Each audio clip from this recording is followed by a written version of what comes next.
Hi guys, this is Snyder from GosuGamers reporting from the ESGN lounge here at SeatStoryCup. I'm sitting on the last day of the tournament with Frodan. So Frodan, some sick games this weekend. Yeah. Did you like SeatStory?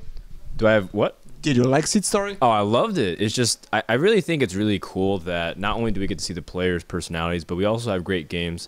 And it's really rewarding to see Take TV try to really push live HearthStone tournaments. A lot of people argue, and even us being part of it, that it's really hard to do HearthStone tournaments live and do it well and still have it very fun and engaging.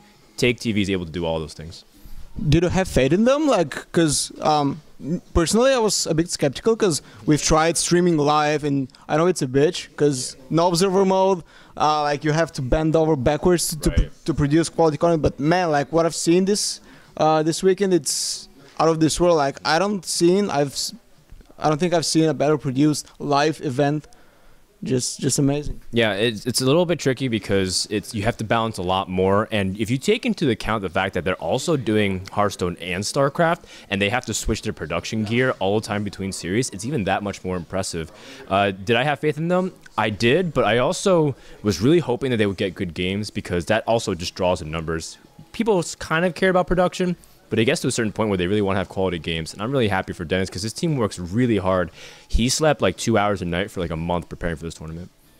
Yeah, we actually talked, you mentioned about the quality of games, and we talked to ECOP yesterday, I think. He was like, yeah, the thing about the current meta game is like, it's getting a bit stale. So I'm, like, there's always the factor that, yeah, we might see the games that we've already seen at Fight Night and King of the Hill tournaments, but man, like we've seen Hungry Crabs, we've seen Fatigue, we've seen like Token Druids that has never been seen in tournament before, like in televised at least. So yeah, quite good games. Yeah, I think so. I mean, Trump has even been brave enough to play like Captain Greenskin in his rogue decks. There's been cool small innovations, and I know people are thinking the metagame might feel stale, but that's really, I think, people just jump into conclusions a little too fast. And if you kind of gauge how fast the meta changed in the first few months, every other week there was a new brand of deck that was taking over the top, like the top of the ladder. Whether it was Warlock. At the very beginning it was Rogue, and then it was Priest, and then it was like Warlock, and then Mage, and then Druid, and then now it's Shaman and Warlock. It's kind of rotating a lot. And I think some decks are making comebacks. I really think mid-range Hunter, I talked with a lot of the pros here, mid-range Hunter is very, very underrated, and it's definitely a viable deck to bring in, especially with some of the tournament play. I want to see people really continue to explore and don't feel like they have to keep net decking, but at the same time, I understand why people do. I mean, yeah, like, you have to learn from the pros, I guess, and if nobody plays the mid-range color, if you're talking about the Jabs version, I guess. That's just one example for, that I feel like is a really good thing. I think Priest also has a lot of potential as well. I know people like Amaz, Era, Duckwing Face, they work very hard on their Priest decks, and they're very talented. They're all viable, and I think people are really starting to understand that comfort level with decks are really important, especially in tournament settings. And when timers are involved, I think that also is a big factor because people, as much as they can play any deck and feel like they can win, there's a lot of experience that comes into play. And when you have only 10, 12 minutes per game, it really shows. Yeah, Monk, we're talking about you if you're watching, and I know you will, yeah. So, yeah, I was talking to pros, and I think it was about with a GosuGamers champion, and we're considering just exactly this, like viability of Priest in this particular instance. And he said, like, yeah, maybe not on the ladder, because you cannot expect to grind to Legend 1 with a Priest because it takes so long time to win every game. Because yeah, like mind controls and 10 mana and stuff like this. But yeah, like tournament plays, yeah, Priest mid-range hunters, like maybe they can see a return. Yeah, tournament play is very different from just ladder, and I highly encourage anyone who watches to always give competitive a watch because it might show you something, a dynamic to the game that you don't really see. And you know, I really feel like there's cool strategy that is yet to be implemented. The secret deck, for example, in the tournament format is brilliant because there's sometimes you want to bring one deck to the tournament, but you realize that you don't want to include it in your rotation because it feels like a weak link, and you have that one-time use where it's really cool. I like that element of strategy, and it helps reduce some of that randomness. People say Hearthstone, RNG stone, they make jokes. But when you have these little options to give you strategic choices, it helps you create more dynamics where you can reduce that RNG factor. So I like that secret deck. Props to Take TV for thinking of it. It's very smart. Speaking of tournament formats, do you want to see organizers expand beyond what we have right now? Because there's been like just a few formats that people are trying, and as you mentioned, like Tech TV, you're the first to actually try something out of the box. Yeah. What do you want to see more in terms of tournament formats in the future? I think there's a lot of potential with sideboarding tournaments, but I understand that there are a little, especially with some of the dichotomy of classes, handlock and like murlocs, or even like warrior, for example, can be very aggressive with weapons and just be very control. So that could be a little bit gray area. So it's really hard to figure out.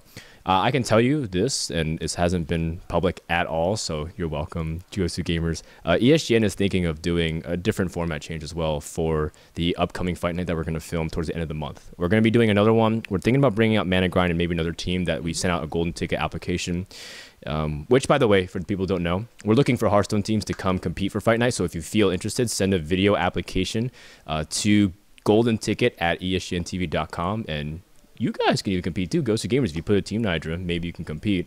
Team Nidra, that would be sick, but we are fucking scrubs. I mean, we can hire Nimsh, who is just walking. Maybe, yeah, he can coach you. Nimsh, will you become GosuGamers team coach? We only pay like $1 million a month or something. I mean, like tomorrow, if it's okay for you, like $1 million. Like this guy is paying, and it's. Oh, I don't think it's okay.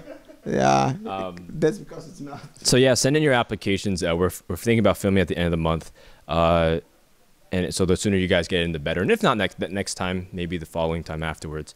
For the next coming fight night, we're thinking about changing up the format a little bit. Maybe we're tossing around the idea of having each player have the option of playing decks a certain amount of times, no matter what.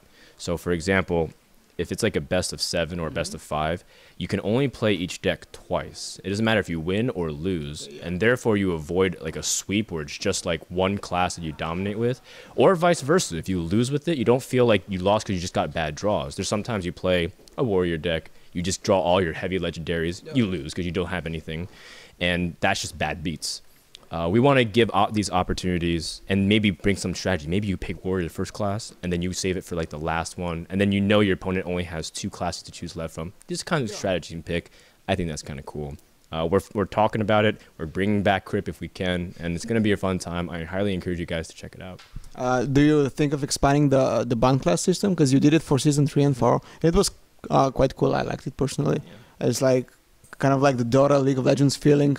Will you be including it in these fight nights upcoming? Yeah, that's actually the greatest feedback we receive from the pros. They feel like it's really fun, and it gets people involved once again as a whole team, and it just goes to show you a different side of the game in terms of preparation, because they build those decks spontaneously. A lot of the decks that they make for that final match are probably not necessarily very good to climb ladder or even play in competition, but it's based off the strategy of what classes they have.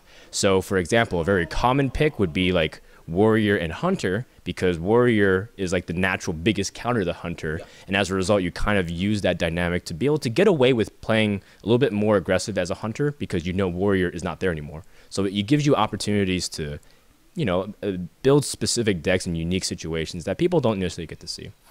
Okay, so back to SeatStoryCup for just a short while. 8 of the best players were invited. What were your thoughts coming into this tournament as a caster? Like, who do you expect to go far? I know most people consider StrifeCrow to be the favorite, and he is in the finals now. People were talking about Nimsh and Savages, of course, like Constructed Masters. Yeah. Personally, thoughts like... I picked StrifeCrow to win. I told him before the event, I was like, hey, Kong, I think you're going to win. No pressure. And he's like, but dude, I haven't been practicing for like 2 weeks. And I'm like, oh my God. Told us he played Path of Exile. Yeah, like he was taking a break because PoE got a new expansion. He was having fun. I think the quality of players here is really good. I know people might get tired of seeing liquid value in Doggy House, but at the same time, understand that the game is still very young, and these guys coming in tournaments are helping the tournaments more than necessarily helping the game itself. And as time goes on, these players will prove themselves. IEM is holding open qualifiers for their tournament. That's going to be really fun.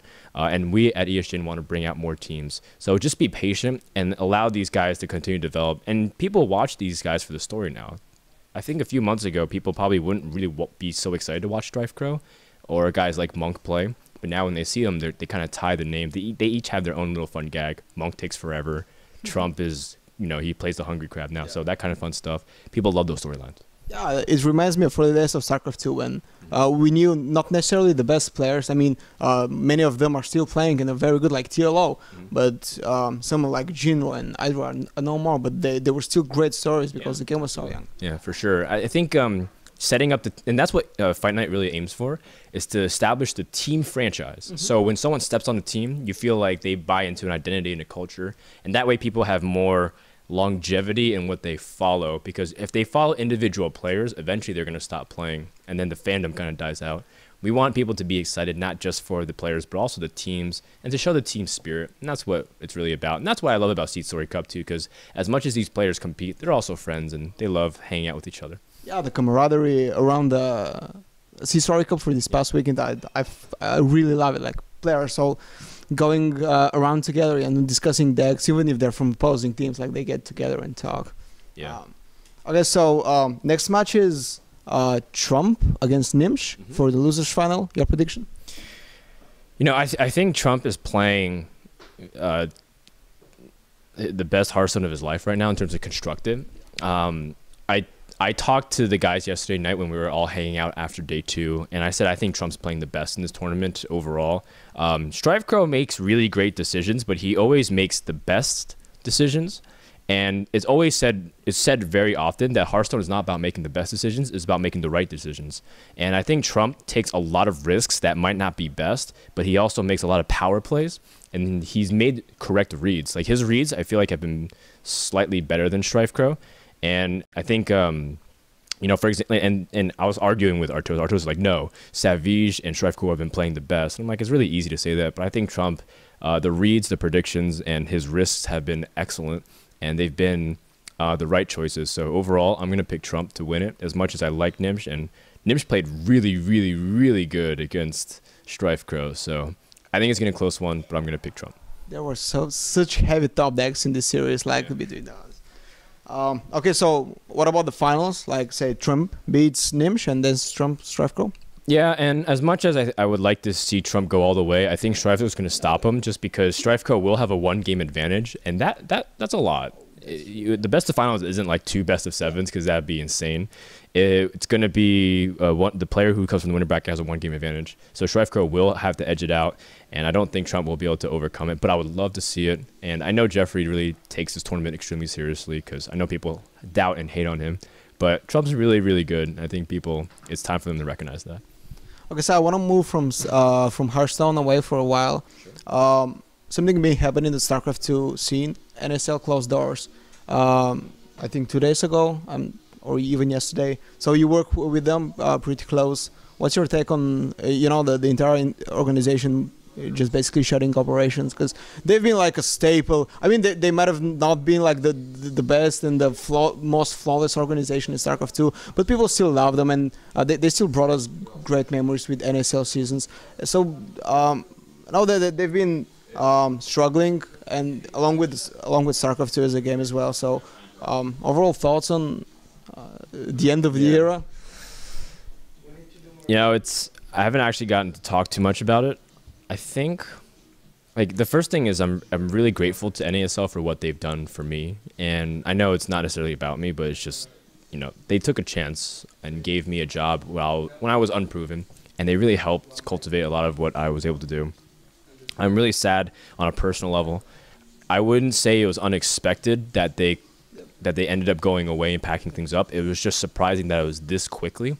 I thought NASL was kind of falling out because behind the scenes there was a lot of things going on. People were just kind of, people were bleeding through the organization. I left, I think Retorp left, Mr. Bitter left, and you just kind of saw the natural degrading effect of what the company was, and they lost a lot of their identity, at least on the front of it.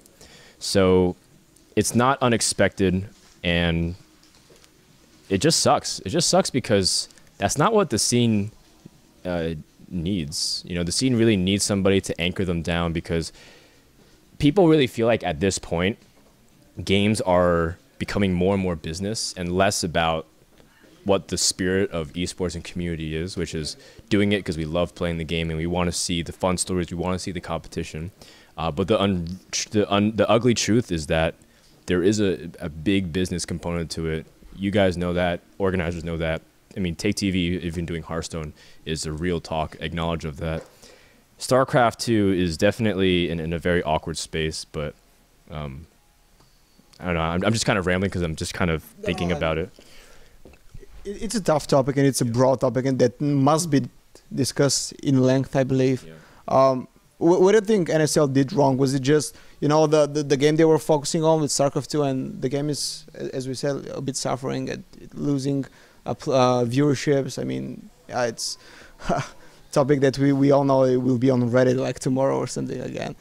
No, it's a little bit of everything. People kind of point to the community and say it's their fault, and I think it's unfair because I think a lot of the community is still really great. It's just that there's a few people who are very bitter and jaded, and they're holding on to things. And to be honest, it just feels a little poetic because of how StarCraft 2 came in and kind of rudely abrupted the Brood War elitists, and then now it's almost the same exact thing. And the cycle continues for almost every kind of game that comes in and out. I think NASL, where they went wrong was that the truth is they didn't really make a lot of great business decisions when it came to a lot of the small things, like, you know, they didn't have great event turnouts. A lot of the slip-ups that they did hurt their brand a lot early on. And I think Treehugger made a really good article on teamliquid.net explaining about the journey of NASL. And it just felt like they were always trying to do things that are really new and innovative, which is really great. But in the end, they weren't prepared for it, or the space wasn't prepared for it. And as a result, it kind of came off very amateurish. It's a very fair statement and evaluation. And I think NASL dreamt big, and it was really big aspirations. But, you know, I worked in that organization, and they tried a little too hard to get something done, and it came off kind of half-assed sometimes. NASL is a great organization to work with, you know, and Russell really put his heart in it. It's really understated when you say they're passionate because very few organizations worked as much as NASL. They put in like easily 120 to 140 hours a week, some of the front office guys. They like lived there. They breathed esports and they love StarCraft.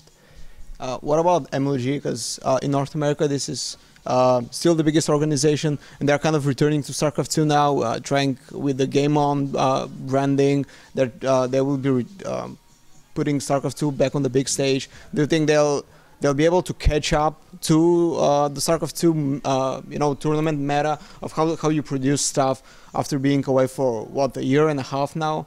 And they got a lot of flack from everybody for abandoning StarCraft 2. Yeah, you know, MLG has got some of the thickest skin in the entire esports industry, and just for them to be able to do everything that they do and still hold their heads high is very impressive, because I know a lot of people who crack under that kind of criticism and pressure, and, you know, you guys only care about the dollar signs, and they kind of joke that they swim in money. MLG, I think, is extremely, extremely valuable to esports. People don't really know what they have until it's missing, and it's felt across every single game, whether it was Halo, whether it was StarCraft 2, and whether it's even things like League of Legends right now, which people are kind of saying LCS is great, but they want more outside events as well. I think MLG is extremely vital to it. All organizations folding is never a good thing. NASL will be missed, and I really hope... Well, the truth is a lot of them won't be going too far away, because some of the guys that worked on it will still be involved. You know, Rotterdam will still be involved in WCS. Mr. Bitter hopefully will still be involved in StarCraft. And so I don't think people should be too worried about those guys. Okay, I think we can wrap this quite lengthy interview. So Frodan, final words to a camera before we let you be. Yeah, sorry that I'm touching my face like every 5 seconds. I'm sweating because there's like... It's really hot, man. There's like 500 lights on me right now. I feel like I'm in like out on sea and getting beamed by a lighthouse. Man. It's ridiculous. I like to give shout outs to all the people who work really hard, like the GosuGamer guys, as well as all the community organizations who are really trying to build Hearthstone and StarCraft 2, and they really work tirelessly for no kind of immediate return. You guys are awesome. Keep supporting ESGN. You can follow them at ESGN_TV, and definitely watch every kind of fight night that we put out, especially the StarCraft one coming in a week, and the Hearthstone one coming in the week after that, March 17th and March 24th. Awesome. This was Naru from GosuGamers with Frodan, the last day of SeatStoryCup. Stay tuned. We'll be bringing you a tidbit more coverage as we ready to pack our bags, but we'll get some more guys to talk to a camera. So stay tuned to us.